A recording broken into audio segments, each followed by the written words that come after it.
அனைவருக்கும் வணக்கம். நான் பாவலர் பாசகாதேவன்.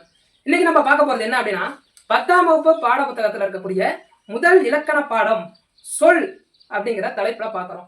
சொல் இலக்கணம் அப்படிங்கும் போது எதெல்லாம் சொல், எப்படியெல்லாம் சொல் இருக்கு, சொல் எத்தனை வகைப்படும் அப்படிங்கிறதெல்லாம் நம்ம இலக்கண வரையறைப்படி பார்க்க போறோம். சொல் அப்படின்னா தொல்காப்பியர் என்ன சொல்லிட்டாரு சொல் பத்தி அப்படின்னா, எல்லா சொல்லும் பொருள் குறித்தனவே. அப்படின்னா என்ன அர்த்தம்னா, எல்லா சொல்லும் எந்த சொல்லா இருந்தாலும் சரி, பேச்சு வழக்கில் நம்ம சொல்ற சொல்லா இருந்தாலும், எழுத்துப்பூர்வமா எழுதுறதா இருந்தாலும், சங்ககாலத்திய சொல்லா இருந்தாலும், நம்ம மரபா பயன்படுத்திக்கிட்டு வரக்கூடிய மருவ சொல்லா இருந்தாலும், எல்லா சொல்லும் பொருள் குறித்த சொற்கள் தான்.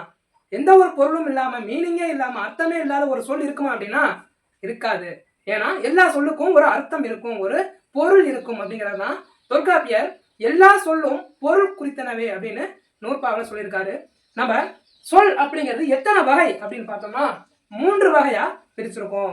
தனிமொழி, தொடர்மொழி, பொதுமொழி. சொல் அப்படின்னு கொடுத்துட்டு மொழி மொழி மொழின்னு வருது அப்படின்னா சொல், மொழி, பதம், கிளவி, இந்த வார்த்தைகள் எல்லாமே அந்த சொல் அப்படிங்கிற வார்த்தையை குறிக்கக்கூடிய பிற வார்த்தைகள் தான்.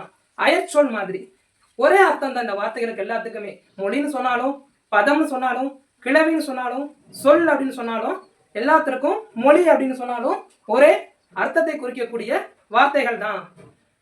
தனிமொழி அப்படின்னு சொல்லி எதை நம்ம சொல்லுவோம்னா, முதல்ல ஓரெழுத்து ஒரு மொழி அப்படின்னு ஒரு வார்த்தையை நம்ம கேள்விப்பட்டிருப்போம். ஒரே ஒரு எழுத்தை வச்சு பொருள் தரக்கூடிய சொல்லா இருக்கும். அந்த சொல்லுக்கு எத்தனை வார்த்தை, ஒரு 5-6 எழுத்து 10 எழுத்து இருக்குமா, பெரிய நீண்ட சொல்லா அப்படின்னா இல்ல, ஒரே ஒரு சொல்லுதான். அந்த ஒரு சொல்லுக்கே பொருள் இருக்கும். அதே மாதிரி பல எழுத்துக்கள் சேர்ந்து ஒரு சொல்லா இருந்தா அந்த சொல்லுக்கும் பொருள் இருக்கு. இந்த ஒரே ஒரு எழுத்து இருந்து பொருள் இருக்கிற அந்த வார்த்தையை தான் ஓர் எழுத்து ஒரு மொழின்னு சொல்லுவோம். அது அடுத்ததான் நம்ம பல எழுத்துக்கள் ஒன்றா சேர்ந்து ஒரு சொல்லா இருக்கு அப்படிங்கும் போது அது தனிமொழி அப்படின்னு சொல்றோம். ஒரு சொல்லை தனிமொழி அப்படின்னு சொல்றோம். உதாரணமா கண் அப்படின்னு ஒரு வார்த்தை இருக்கு. கண் அப்படின்னு ஒரு சொல்லு இருக்கு அப்படின்னாக்க அது மனிதனின் உறுப்பை குறிக்கக்கூடிய ஒன்று. அல்லது விலங்குகளுக்கும் இருக்கு. விலங்குகள், பறவைகள் உயிரினத்தோடைய உறுப்பை குறிக்கக்கூடிய ஒரு சொல்லா கண் அப்படின்னு பார்ப்போம். மரம் அப்படின்னா இயற்கையில் ஒன்று, இயற்கை பொருளில் ஒன்று மரம். அப்ப ஒரே ஒரு வார்த்தையா இருந்தாலும் கண் அப்படிங்கிறது ஒரு சொல், மரம் அப்படிங்கிறது ஒரு சொல், ஒரே சொல்லா இருந்தாலும் பொருளை குறிக்கக்கூடிய ஒரு சொல், தனி சொல்லா இருந்து பொருளை குறிக்கக்கூடிய அந்த சொல்ல தனிமொழி அப்படின்னு சொல்றோம். அடுத்ததா தொடர்மொழி. ஒவ்வொரு தனிமொழியும், அதாவது ஒவ்வொரு தனி சொல்லும் 1 2 3 அடுக்கி வந்து சேர்ந்து ஒரு தொடரில் அமைஞ்சு பொருள் கொடுக்கும் இல்லையா, அப்படி தொடரில் அமைஞ்சு பொருள் கொடுக்கக்கூடிய சொற்களை நம்ம தொடர்மொழி அப்படின்னு சொல்லுவோம். உதாரணமா மரம் வளர்ந்தது, வயல் நிறைந்தது, நீர் பாய்ச்சப்பட்டது. எந்த வார்த்தைகளை சொன்னாலும் ஒரு வார்த்தையை தொடர்ந்து ஒரே ஒரு வார்த்தையா இல்லாம, ஒரே ஒரு தனி சொல்லா இல்லாம 2 3 சொற்கள் ஒன்றா சேர்ந்து வந்து ஒரு தொடராகி பொருளை கொடுக்கக்கூடிய ஒரு சொல்லை நம்ம என்ன சொல்லுவோம்னா தொடர்மொழி அப்படின்னு சொல்லுவோம். அடுத்ததா பொதுமொழி. இது எப்படியாப்பட்டது ஒண்ணுன்னா, நான் வந்து ஒருத்தர் கூட பேசும்போது ஒரு மாதிரி ஒரு நிலைப்பான தன்மையோட பேசுவேன். ஆனா அதையே பிரிச்சு ஆராய்ஞ்சு பார்க்கணும் அப்படிங்கும் போது அதுல உண்மைத்தன்மை இருக்காது, இன்னொன்றுக்கு பொதுவாகவும் இருக்கும். தொடர்மொழியை தொடர்ந்து பொதுமொழி தனிமொழிக்கும் தொடர்மொழிக்கும் பொதுவாக ஒன்றாய் அமைவதால தனிமொழி போலவும் இருக்கும், பிரிச்சு பொருள் பார்க்கும் போது தொடர்மொழி போலவும் இருக்கும், ரெண்டுக்குமே பொதுவா அமைஞ்சிருக்கிறதுனால இதை நம்ம பொதுமொழி அப்படின்னு சொல்லி 3வது வகையை பார்ப்போம். உதாரணமா எடுத்துட்டோம்னா தேவாரம். தேவாரம் அப்படின்னு சொல்லும் போது நமக்கு பக்தி இலக்கியம் ஞாபகம் வரும். தேவாரம் திருஞான சம்பந்தர், திருநாவுக்கரசர், சுந்தரர் அப்படின்னு 3 நாயன்மார்களால் பாடப்பட்டது தேவாரம். பக்தி இலக்கியம், சைவ இலக்கியம், மிக சிறப்பு வாய்ந்த பக்தி இலக்கியம் நமக்கு தேவாரம் அப்படின்னு தெரியும். இந்த தேவாரம் அப்படிங்கிறது ஒரு என்னது பாடல் வகையை குறிக்கக்கூடியது, ஒரு சைவ இலக்கிய பக்தி பாடல் வகையை குறிக்கக்கூடிய ஒரு தனிமொழியா நம்ம பார்ப்போம். ஆனா அதை பிரிச்சு பொருள் பார்த்தோம் அப்படின்னா தே கூட்டல் ஆரம், தே கூட்டல் ஆரம். அப்போ தே என்பது தெய்வத்தையும் ஆரம் என்பது மாலையையும் குறிப்பதால தெய்வத்திற்கு சூட்டிய மாலை, தெய்வத்துக்கு சூட்டப்பட வேண்டிய மாலை, அப்படியெல்லாம் பொருள் வேறுபட்டு வருது.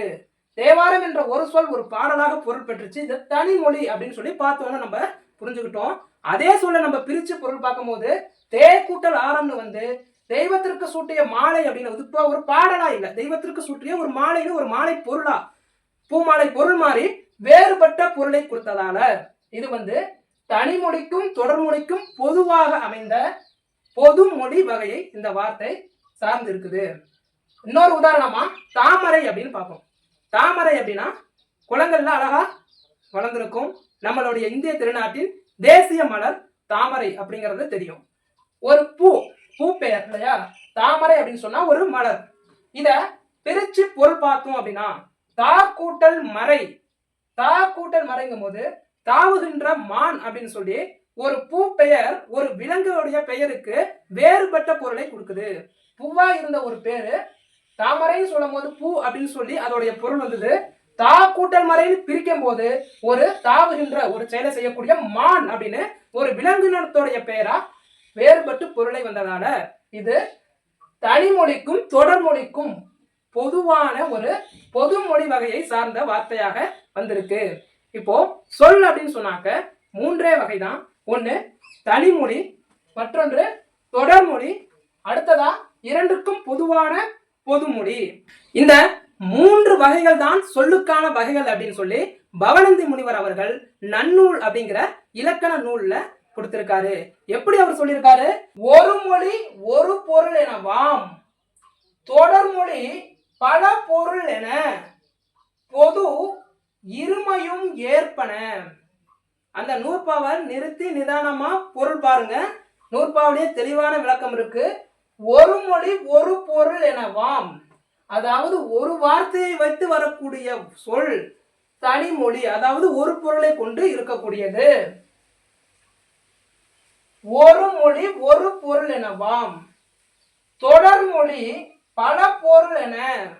தொடர்மொழி அப்படிங்கிறது பல பொருட்களை, நிறைய பொருட்களை சொல்லக்கூடியது, நிறைய அர்த்தங்களை கொடுக்கக்கூடியதா தொடர்மொழியில் வர வார்த்தைகள் எல்லாம் இருக்கும். அதுதான் தொடர்மொழி பல பொருள் எனவா. பொது, அதாவது பொதுமொழி அப்படிங்கிறது தான் பொது அப்படின்னு சொல்லியிருக்காங்க. பொது இருமையும் ஏற்பன. எந்த இருமையும் ஏற்பன? தனிமொழியையும் தொடர்மொழியையும், இந்த இரண்டையுமே ஏற்று இருக்கும். தனிமொழியாகவும் இருக்கும், பிரிச்சு பொருள் காண்ற இடத்துல அது வந்து தொடர்மொழியாகவும் இருக்கும், இரண்டுக்கும் பொதுவாக இருக்கும். அதான் பொது இருமையும் ஏற்பன அப்படின்னு நன்னூல் நூலில் பவனந்தி முனிவர் அவர்கள் 259வது நூற்பாவில் இந்த சொல் எத்தனை வகைப்படும் அப்படின்னு இலக்கணம் கொடுத்திருக்காரு. நன்றி.